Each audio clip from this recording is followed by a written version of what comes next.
사회적으로 핫한 이슈를 키워드로 알아보는 핫키워드 시간입니다. 김빅토리아 아나운서 안녕하세요. 안녕하세요.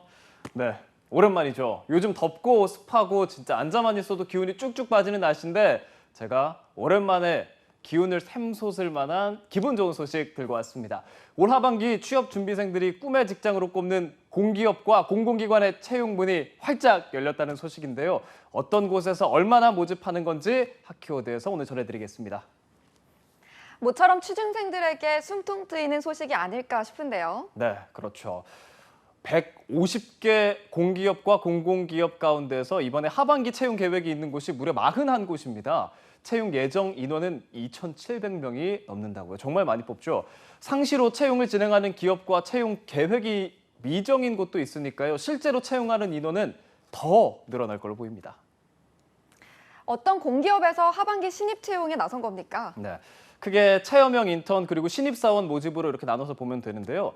대표적으로 한국동서발전, 인천국제공항공사, 도로교통공단, 듣기만 해도 되게 좋은 기업이죠. 체험형 인턴을 뽑고 있습니다. 그리고 경기도청, 신용보증기금, 방송통신심의위원회에서는 신입을 모집하고 있고요. 도로교통공단에서는 11일까지 하반기 체험형 인턴을 모집하고요. 경기도청에서는 오는 19일까지 경기도 공공기관 직원 통합 채용을 진행합니다. 경기주택도시공사, 경기관광공사 그리고 경기교통공사 등 22개 기관에서는 총 108명을 모집 중인데요. 말로 하니까 정말 깁니다. 여러분 관심 있는 곳들 찾아보시기 바랍니다. 해마다 취업문이 좁아지는 가운데 취준생들이 선호하는 공기업과 공공기관은 경쟁이 더 치열할 수밖에 없는데요. 어떻게 접근해야 합격 가능성을 높일 수 있을까요? 네, 우리 프로그램 이름이 고용 플러스잖아요. 고용에 도움이 되는 소식 드디어 전해드리겠습니다. 같은 공기업과 공공기관이라도 할지라도 저마다 좀 특성이 다릅니다. 그러니까 공기업마다 취업을 어떻게 대비하는지, 가산점은 어떻게 받을 수 있는지, 필기시험은 어떤 유형으로 출제되는지 사전에 파악하는 것이 필요할 텐데요. 먼저 공기업의 경우는 가산점을 받을 수 있는 공인 외국어 시험 점수, 그리고 자격증 이런 것들을 좀 미리 취득해 두는 게 좋고요. 인턴 채용 규모 탑10 기관으로 꼽히는 한국전력공사, 철도공사, 그리고 국민건강보험 이런 곳들은 선발 우대 자격증을 아는 것도 중요합니다.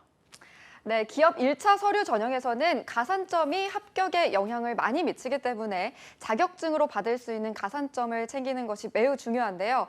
전공 시험을 보는 곳도 많이 있죠. 그렇습니다. 그러니까 NCS랑 별도로 시험을 보는 곳이 있는데 그런 곳들은 NCS의 비중이 상대적으로 좀 적기 때문에 NCS 합격선은 좀 낮은 편이라고 볼 수 있습니다. 따라서 만약에 내가 NCS보단 전공 지식이 풍부한 사람이다 이러면 전공 시험을 보는 공기업 위주로 살펴보는 게 좀 유리하겠죠.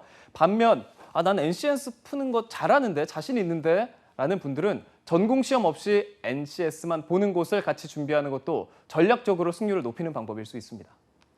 합격자들 노하우를 아는 것도 큰 도움이 될 텐데 어떤 꿀팁들이 있었을까요? 네, 지난해 공기업과 공공기관 합격자의 경험을 분석하는 것도 대단히 중요해요. 좋은 말씀해 주셨는데 합격자들은 대체로 취업 스터디를 통해서 아까 말한 NCS 그리고 전공 공부, 면접까지 준비를 했다고 합니다.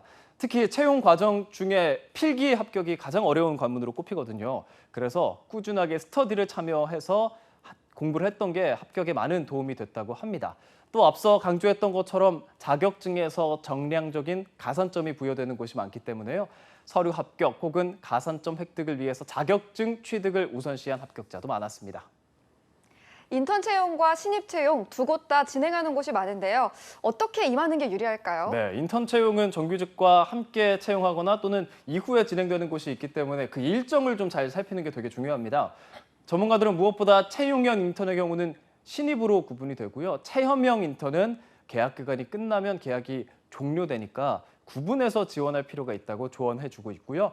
다만 대다수의 공기업에서 체험형 인턴을 경험했던 구직자에게 나중에 정규직 채용 시에 가산점을 주고 있는 만큼 인턴 전형에도 적극적으로 임하는 것도 도움이 된다고 하네요.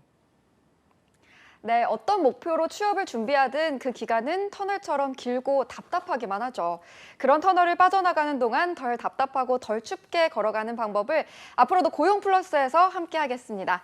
지금까지 핫키워드 김빅토리아 아나운서였습니다. 고맙습니다. 고맙습니다.